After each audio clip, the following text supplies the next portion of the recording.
Salamu alaikum wa rahmatullahi wa barakatu.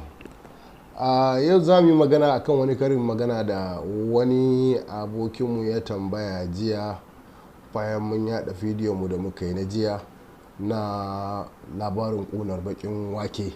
Sai ya ce yana so ya san menene asalin karin maganar jifan gafiyar baidu. To gaskiya jifan gafiyar baidu kamar yadda ya shahara, shi baidun nan dai wani bawan Allah ne wanda ya fita jeji a kamun gafiya. To da ya je tonon gafiya a gindin bishiya sai Allah ya bashi nasara.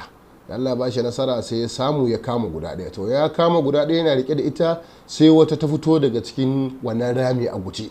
Ta fito daga cikin rami a guje, shi kuma Allah ya jarabce shi da ci da zuci.